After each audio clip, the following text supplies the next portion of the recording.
about past days of school. It's a great theme for storytelling.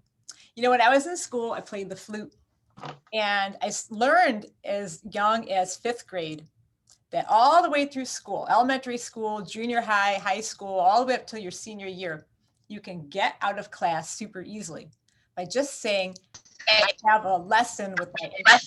So I'd take my flute to school. And then halfway through chemistry class, I'd just stand up and leave. And if the teacher said, "Where are you going?" all you had to do is say, "I have a flute lesson." This is true.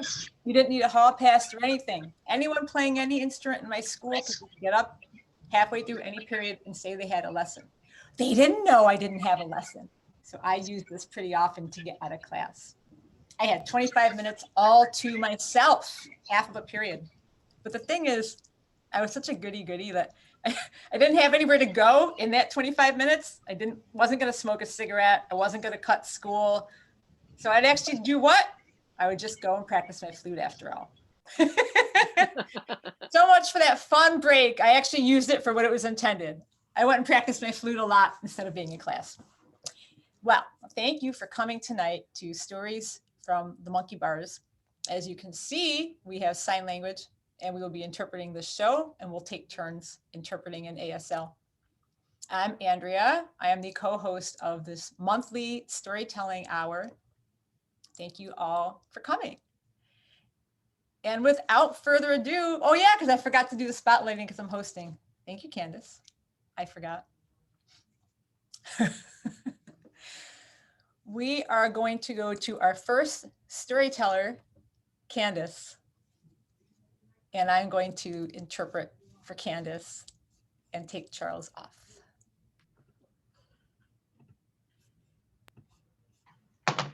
All right. Hi, everyone. Well, I forgot that the theme was school tonight, so I'm going to be telling a different story. So I'm sorry. But I wanted to just talk about first, I hate weddings.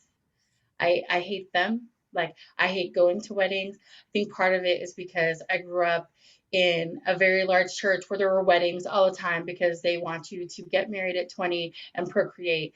So there was always a slew of weddings in the summer and a few weddings at Christmas time in between like college breaks and things like that.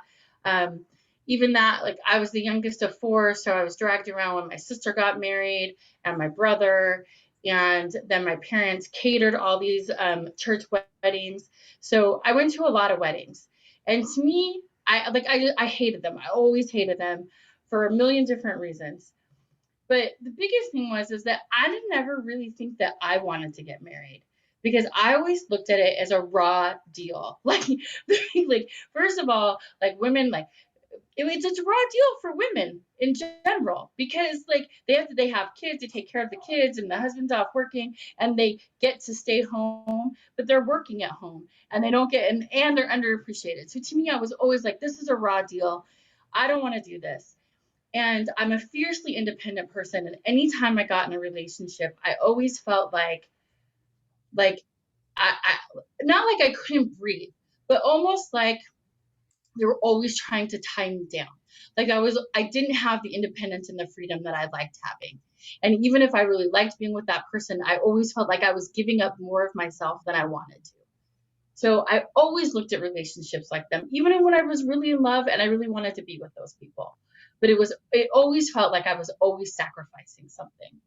So thus why I always hate going to weddings, because I felt like somebody was always giving something up to go. And I went to this wedding, and it was the most beautiful wedding I'd ever been to. I couldn't even, like, I went, my friend was getting married. First of all, she's gorgeous. She's Colombian. She has like this perfect skin, and she's got this beautiful body and this long, luscious hair and this tuft of gray hair, which just made her even more beautiful. And she had this wedding dress that like hugged, that wasn't puffy, it wasn't overdone, just hugged every curve of her body. And like her groom had the salt and pepper hair, and he had these bright blue eyes, and they were so in love with each other. And I was like, oh, if you're going to get married, this is how you do it, right? I mean, the chapel was gorgeous. it was so beautiful. And there was like this beautiful little light. And I was like, I've never been to a wedding like this.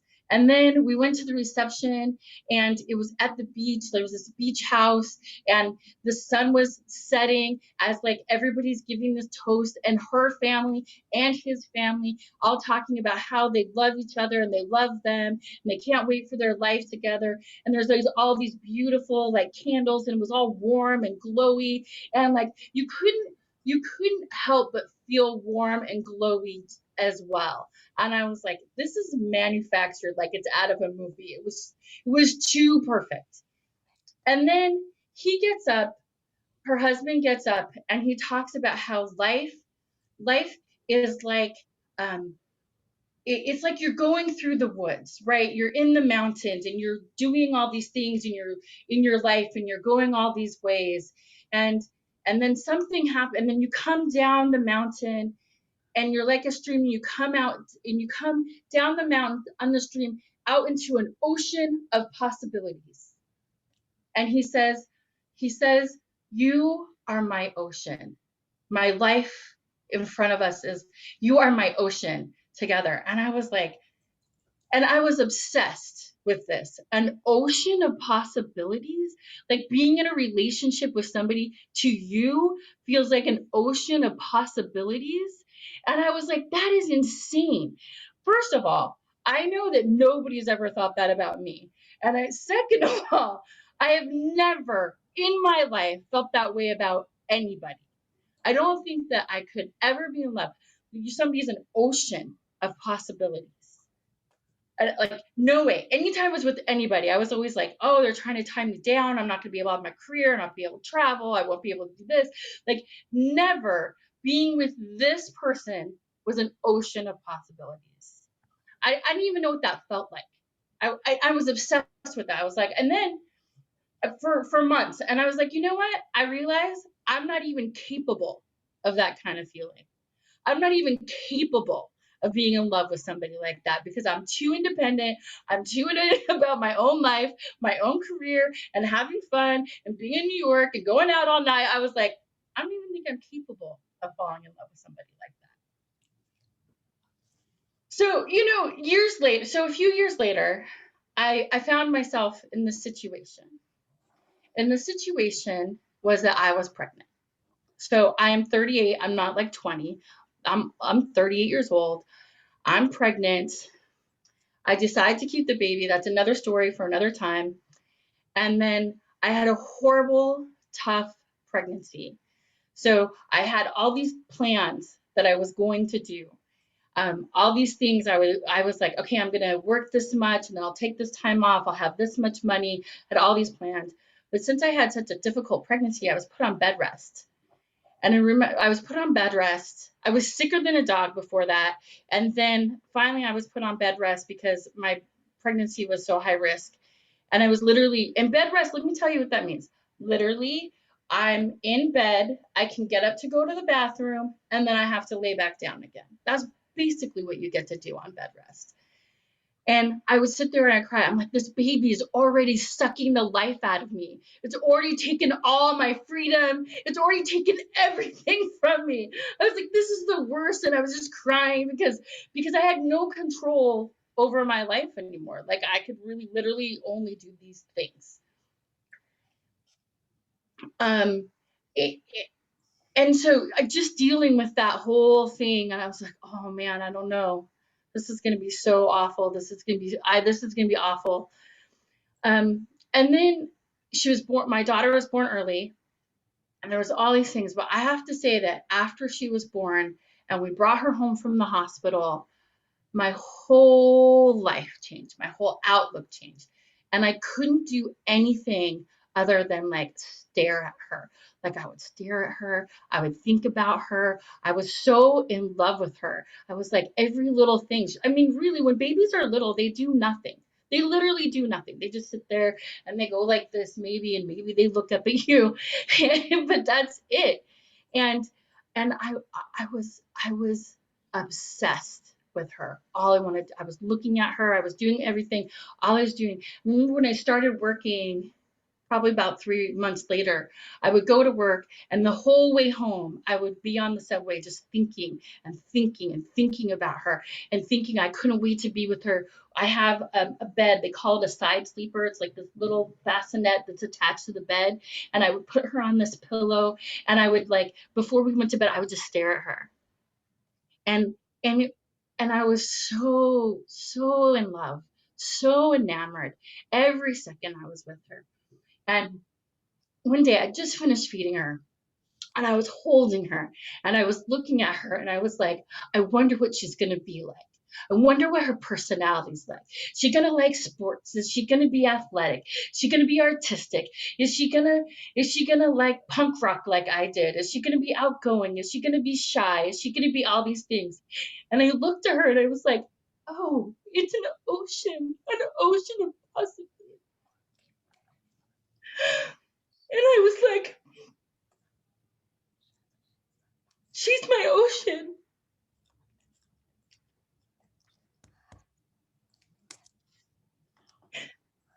It was like a love I didn't even think I was capable of. I'm not saying it's hard. It's not hard being a parent, because it is, and I'm biologically obligated to her. And it is a loss of my independence and my freedom to care for this person. But ushering her life in and seeing her grow and seeing how she is and what she likes and what she doesn't like and how funny she is and everything she does, it is truly an ocean of possibilities. And so it just made me think about how sometimes your soulmate might not be another adult person. Maybe your soulmate isn't a romantic love. Maybe your soulmate just happens to be your kid. And it is a love that a mother or a father has for a child. And and that's something that's really special.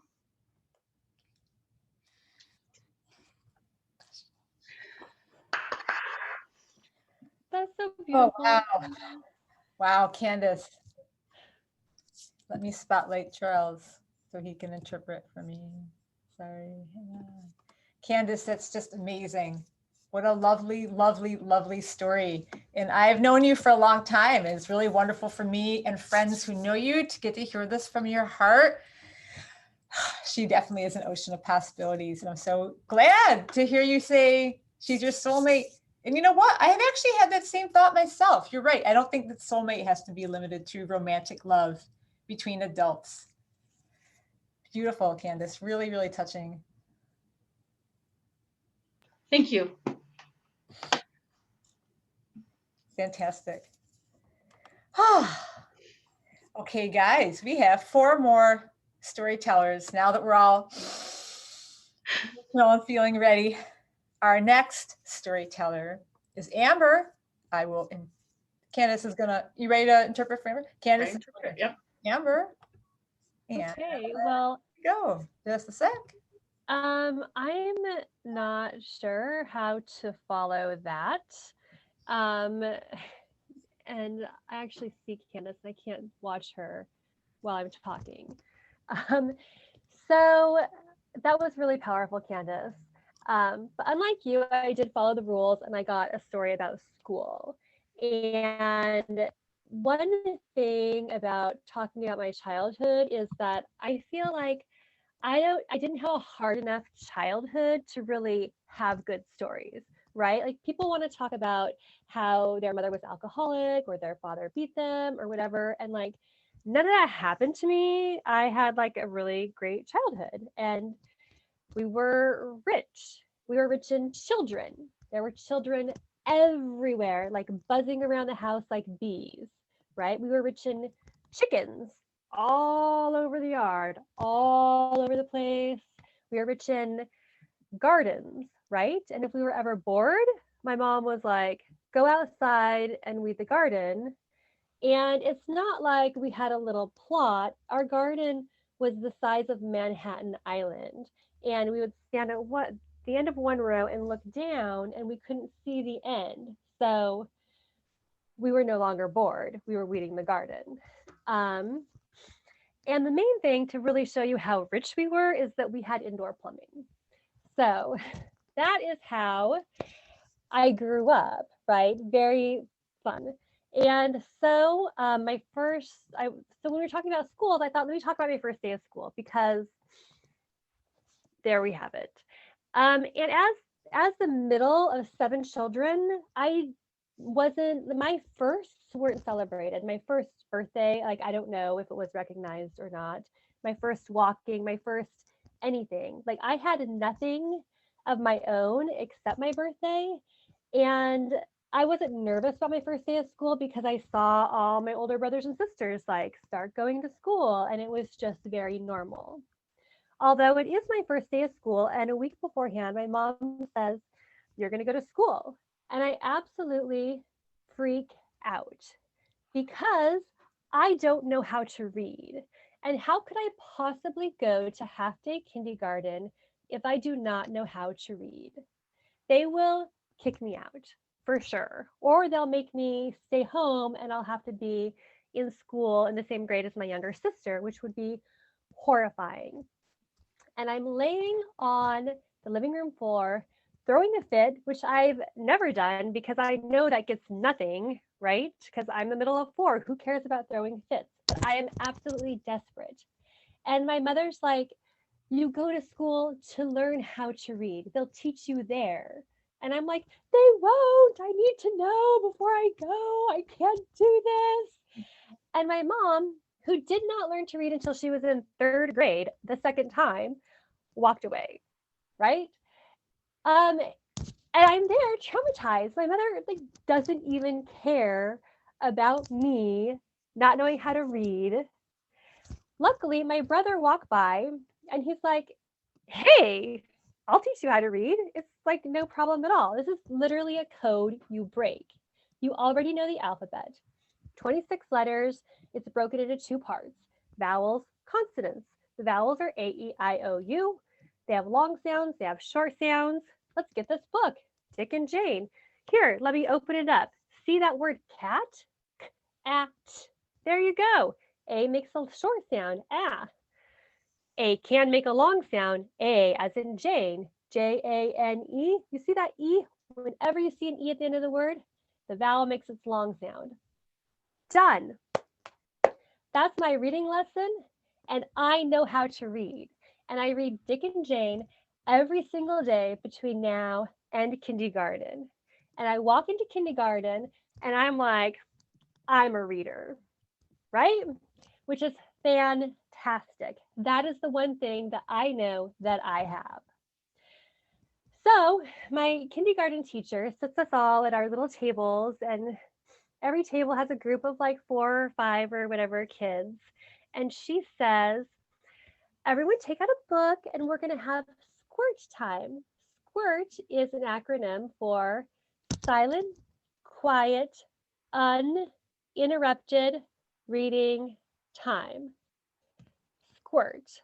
So we're going to sit and read for 5 minutes. And I'm like, see, I knew it. First day of kindergarten, we have to read.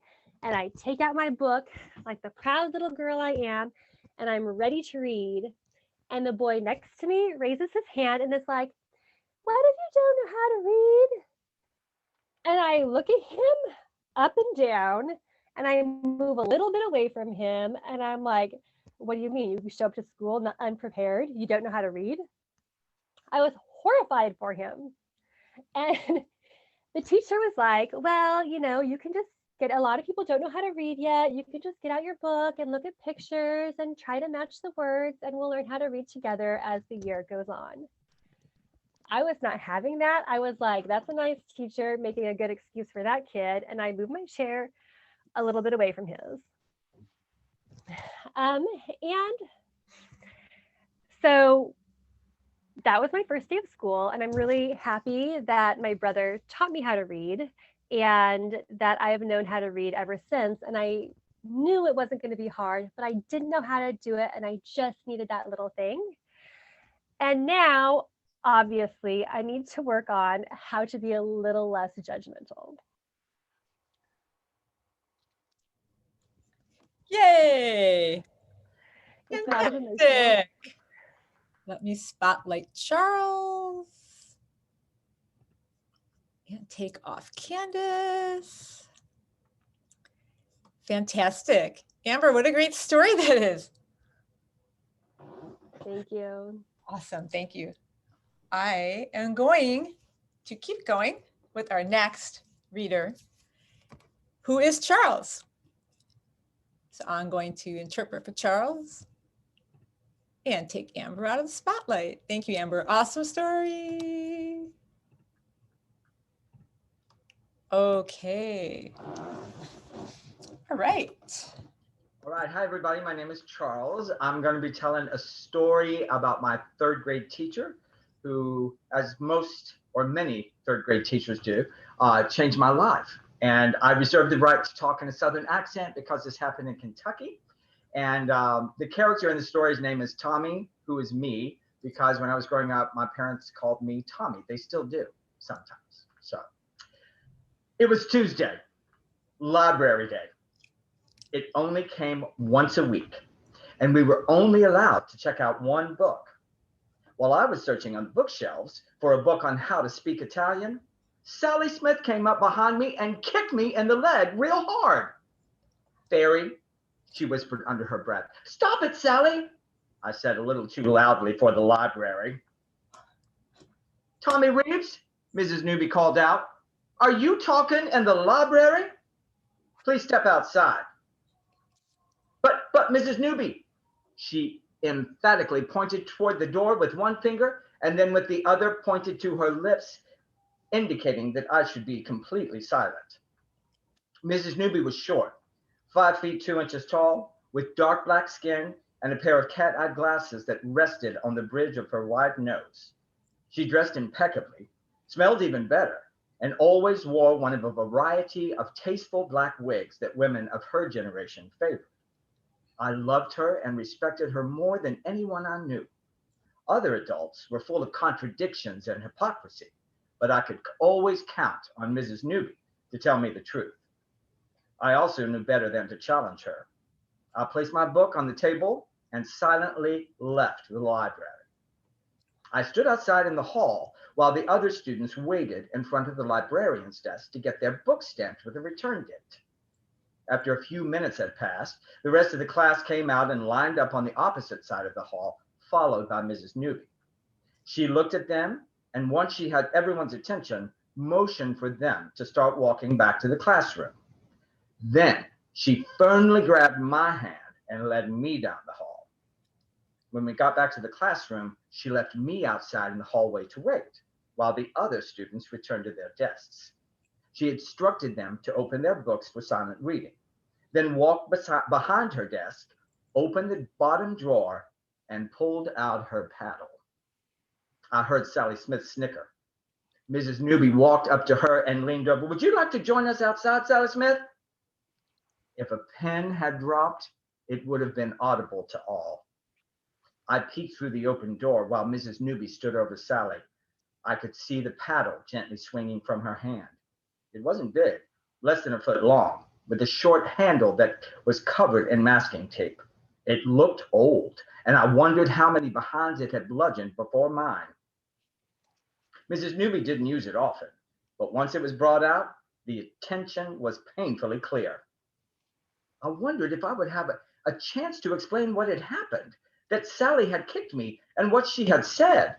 Well, probably not, since I was in third grade. I didn't know what fairy meant anyway. Did it mean that I was shy? Did it mean that I didn't have any friends? Mrs. Newby slowly walked into the hallway and closed the heavy door behind her. It was nearly lunchtime, and the sunlight was streaming through the doors and windows, reflecting off the red linoleum floors. She looked down at me, placed her forefinger under my chin, and lifted my head. "Were you talking in the library today?" "Yes, but were you talking in the library today?" It was clear that I should answer the question that was asked. "Yes." She arched her eyebrows over her glasses. Her voice was stern. "Yes, ma'am, I was talking in the library." "And is there a rule about talking in the library?" She pointed to a list of rules on the back of the door and pointed to the one in question. I innocently recited it. There is to be no talking in the library. Thank you. Now turn around and bend over. Then it came. 3 swift slaps to my backside. Tears welled up in my eyes and I started to sob. It wasn't that it hurt that much. It only stung a little, but I was crushed that the only person in the world I loved and trusted completely had paddled me. I returned to the classroom and I sat with my head down on my desk. I hid my face in the crook of my arm and sobbed and sobbed and sobbed throughout the rest of the morning. Later, during art class, I continued to sob. Savannah, the girl sitting next to me, drew me a picture of a small yellow flower with a smiley face on construction paper and slid it under my arm as the entire class left for recess. Mrs. Newby walked across the room and she tapped me gently on the shoulder. Tommy? I looked up at her, my eyes bloodshot from all the crying, and wiped the snot from my nose on my sleeve. She handed me a tissue. I'm sorry, Tommy, that I hurt your feelings today, but rules are rules, and you did break one of them. Would you like to go to recess? Yes, ma'am. Oh, and here is your book. I checked it out for you. It seems you want to learn to speak Italian? Yes, ma'am. I read a book about Italy, and someday I'd like to go there. Well, I'm sure you will, young man. What we dream is what we become. Now you run along and play. I got up from my desk. I pushed my chair in and started to leave the classroom. When I reached the door, for some reason, I felt compelled to turn around and say thank you. To my surprise, I noticed a tear rolling down Miss Newby's cheek. I ran to her and wrapped my arms around her waist as she knelt down to hug me and kiss me on the cheek. I wanted to tell her just how much she meant to me, that I wasn't mad about the spanking, that I loved her more than anyone else in the whole world. But I didn't say anything because I knew. She already knew. She always did. 32 years later, I sipped an espresso as I strolled the canals in Venice on my way to Piazza San Marco. It seems Mrs. Newby had been right. We do become what we dream. Turns out, Mrs. Newby was a lot about a lot of things.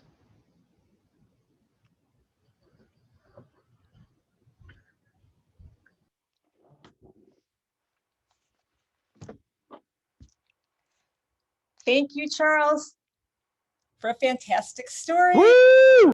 So great. Thank you, Charles. Inspiring. How many people can remember back to their favorite inspirational teacher, librarian, basketball coach? Definitely for me, my band director. Super nice. Thank you. And sorry that right after you finished telling your story, you had to immediately interpret. Good switching. Very good. Thank you. All right. And now, next. Okay, let me get ready for our next storyteller, who will be telling his story in ASL, Alex. And I will voice for Alex. Hold on while I press the right buttons here. Okay. By Charles.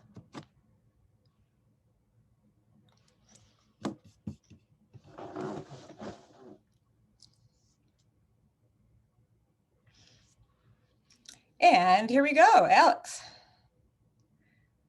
I actually have a picture of me I'm going to put in the chat.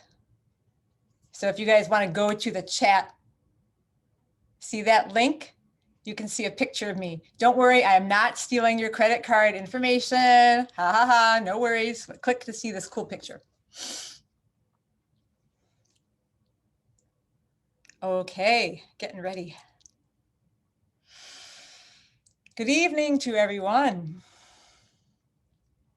My name is Alex, and wait a minute, are you guys watching the interpreter? Oh, stop. Ha ha ha. Anyway, I'm going to tell my story while you hear the voice interpreter for me. So I was born in Russia, and my whole family, everyone in my family is hearing, and I'm the only person in my family that's deaf. So that means I ruined their hearing generational tree. At age 4, me and my family moved to America.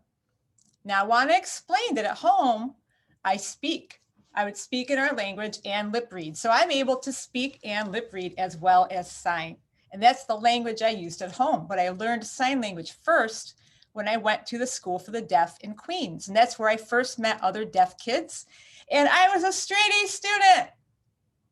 Well, I might have gotten sent to the principal's office once or twice. Maybe, but that's another story. Anyway, I was a really good student and I learned ASL at school with the other deaf kids. And then one day, a theater company called No Limit, they're from LA, California. They came all the way to New York. And this theater company has a goal called No Barriers for deaf and hard of hearing students only. Cool. So I went in the first day to see who was there. And it was a wide variety of deaf and hard of hearing students just like me. Some who could sign fluently like this, and other students who could just sign a little bit, maybe that hadn't learned ASL yet. Some students were fully deaf, some students were hard of hearing, and some students could speak too. So this is No Limit. And then here it was, time to practice. And this spotlight, you guys, was so bright. Bam, the spotlight was in my eyes, and I'd never been on a stage before. You couldn't even find Waldo. Like, where's Waldo in the audience, right? I said, guys, can't you kill that spotlight? It's too bright. They said, nope. Welcome to showbiz. Bright spotlights it is. Well, we were all there, and guess what? The director came waltzing in, and he pointed to all of us, and he said, you can't use sign language. See my mouth? Speak, speak, speak. Use your voice like this. See how I'm talking like this? And I'm like, huh? Okay. The director said, any of you using sign language, using American Sign Language like this, will be kicked out of the theater company. Well, I didn't say anything, but I thought that was crazy. We're all deaf, but that's what he said. Everyone had to speak only. So we rehearsed and rehearsed and rehearsed. And at this time, I was like, I forgot to say, I was 8 or 9 years old in this theater company.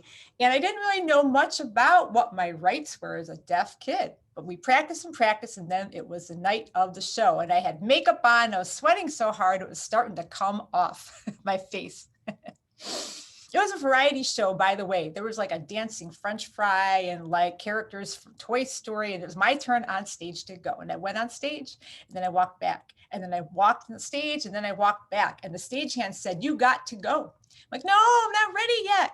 The stagehand said, no, you got to go. Yes, no, yes. And then he shoved me on stage. Before you know it, I'm on stage. It's my turn to perform tonight. So I'm talking. And then, know what I saw? Remember I said how dark it is? Well, on stage, off in the corner, I could see the outline, the shape of like 2 people. And you know what the 2 people were? ASL interpreters. And they were on stage. And you know what they were doing? They were signing. I was talking, but they were signing. I was so mad. I wanted to hit timeout, go over to the interpreters, tell them to stop signing, and then tell everyone in the audience, stop looking at the sign language interpreters, look at me. And then I could have signed, and then they could have talked. It was all wrong, but I didn't do that, obviously. But back to the show. So I did my bit, and then everybody clapped and clapped. But you know what? Everyone was clapping for the interpreters. Oh, beautiful sign language interpreters. I was crushed. And that day, I vowed from now on, as a deaf person, I was going to only use ASL. I really learned something that day. It really hit me. I was going to be an advocate for deaf people. And sure enough, that's what I am. I've advocated for myself my whole life, for communication access, and for other deaf people. And like I said, yeah, I can use my voice, but unfortunately with masks now, oh, you can imagine how hard it is to lip read with masks now. But anytime I have to talk to deaf people, hearing people, other people, I find a way to communicate, And that's who I am. And thank you for watching my story. And stop watching the damn interpreter and just watch me. No, I'm kidding. I love Andrea. I'm just kidding. Thank you for watching my story. Bye.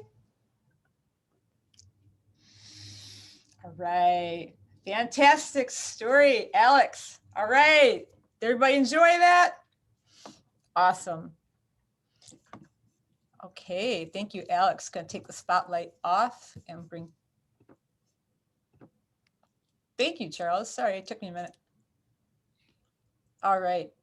Fantastic. Okay, guys, we are up to our final storyteller. And before we bring Rhett on for our grand finale, this is a monthly storytelling show that myself and Candace co-host. Little group of friends, little casual stories around the campfire, monthly storytelling show that we also do in ASL, as you can see, and we will have a show next month. And you can message us if you want to read or come hang out or anything like that. And now, Candace will be interpreting for Rhett. Rhett, let me get you on. Looking forward. Just a sec.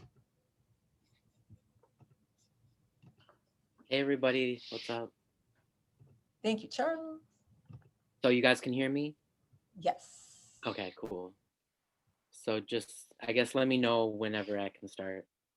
You may begin. Okay, Candace, interpreting for you.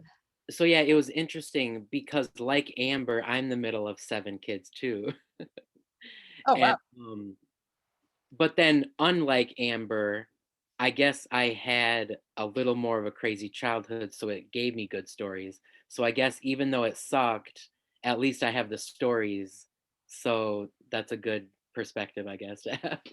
So maybe, but then maybe it was still kind of boring, and so I had to fictionalize it and make it a little more dramatic. And so this is the short story I wrote, and so I'll be reading my short story, Stroganoff Beef, it's called. Okay. All right. So you guys can still see me because I have to read the. Okay. Yes. Okay, let's see. No problem. It is okay to just read the story. We Okay. are a captive audience. The witch lady slowly removed the agonized, corrupt baron's sad penis before she threw it to the 7 beggar children. They used the last of their fighting strength to devour it into little jagged pieces that they rapidly seized in the tussle of their life, whispered the burnt, deep voice of the creepy exploitation narrator over the grainy, independently produced film footage. Rex loved falling asleep. To old horror films, the extremely forced emotions gave him a strange comfort. Maybe it had something to do with the fact that no one cared about him, and it was hard for him to feel any particle of what life had to give. So he had to figure out other means of survival in the dreary corner of the universe in which he existed. Drugs had never done anything for his frail body's chemistry, which rejected any notion of potential pleasure or feeling of happiness. He would never understand how for others it was such a supple teat of ecstasy. Although there was a time he desperately wanted to try to discover that euphoric escape from his tortured reality, he would steal cigarettes from his sister's hidden bag of goodies stashed deep within her closet.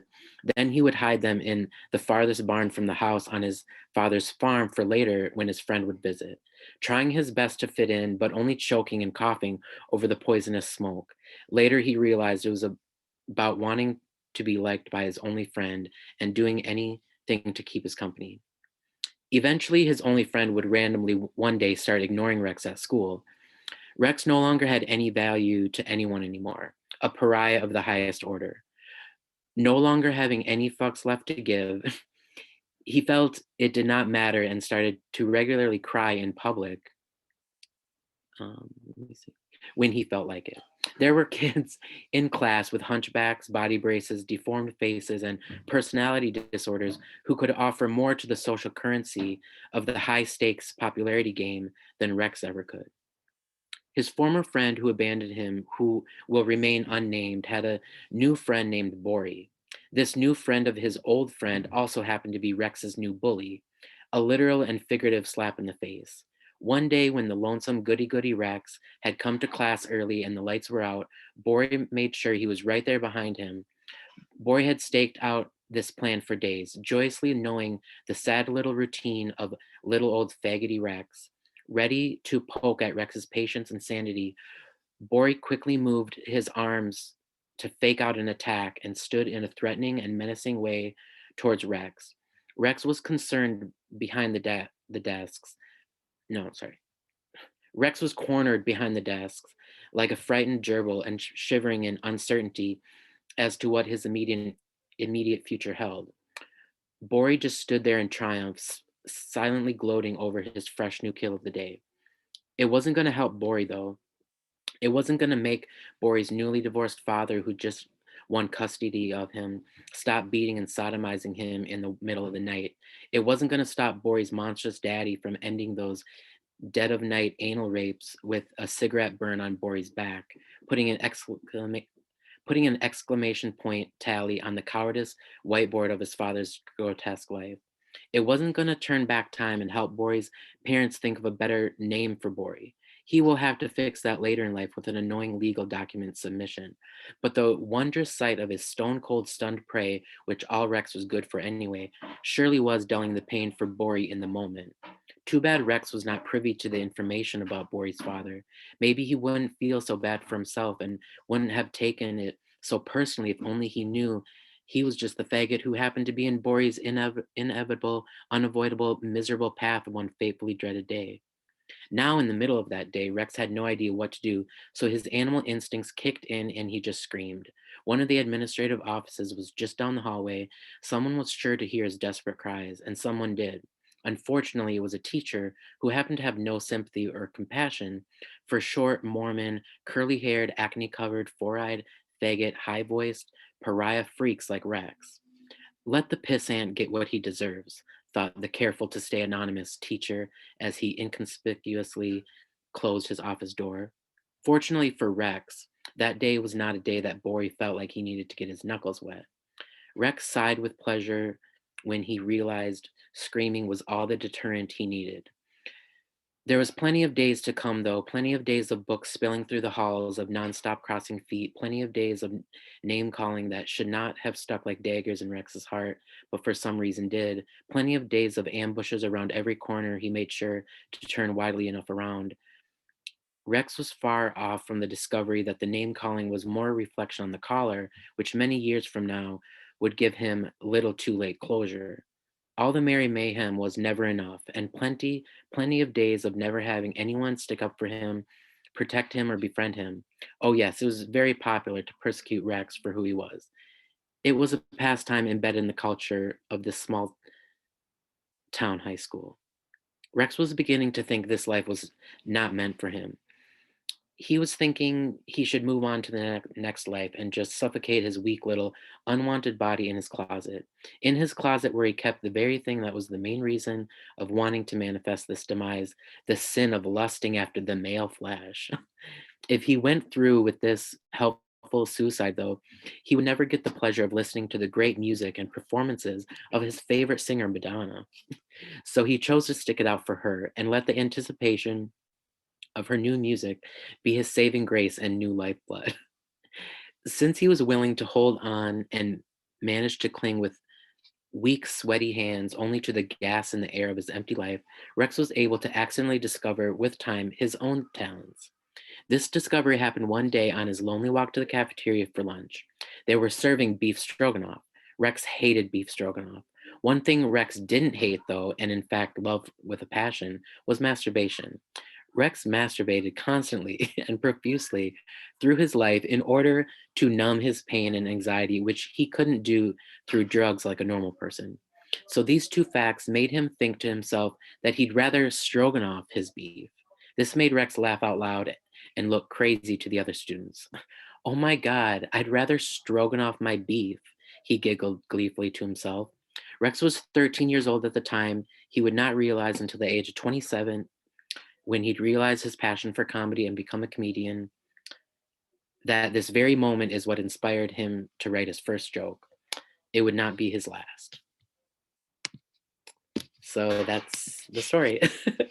I Yay! imagine now I just feel bad for Candace having to sign all that. Candace loved every minute of it. Okay, good. Thank you. All right. If I can speak for Candace. My ocean. Well, Candace does like punk rock, so that was kind of a punk rock short story. Awesome. Super fantastic. Thank you, thank you, thank you. Okay, you guys, thank you all for coming. Oh, Andy keeps forgetting to do. What happened? I forgot to do that. Yes, thank you. It was very fun. Loved everybody's stories. Me too. I love everybody's stories. I know I'm so tempted to SimCom. Thank you very much for coming. Cool. I hope you all enjoyed. And if you have any burning questions for any of the storytellers, we have a few minutes left. If anyone has any questions, we can do that. And if not, we'll just say thank you so much for coming. And come back again. Anyone have any questions for us? I guess, can you post the link to the video so we can all share it? Yes, totally. Okay, thanks. All right, I guess that's it. Candace, is there anything you want to say to close this out? Oh, yeah. No, thank you everybody for coming. It was so great. I loved having the ASL storytellers. Hopefully we'll have more. That was great. Thank you everybody for coming. Yes, Thank in you. fact, Thank you for signing one my of our story. guests, Mikey, M-I-K-E-Y, just said he would love to tell a story in the future. So we are already recruiting more storytellers and deaf storytellers too. Deaf storytellers are totally welcome. Next month, we're going to do couples storytelling. Something different. Couples storytelling. So next month will be just couples doing stories. And then in March, we'll go back to plain old regular individual storytelling. Put me on hold till March. Okay. Next month, me and John will be telling a story. Wave to everybody, John. You and me next month. Whether you like it or not. All right, guys, thanks for coming. Thank you. Bye. Thank you.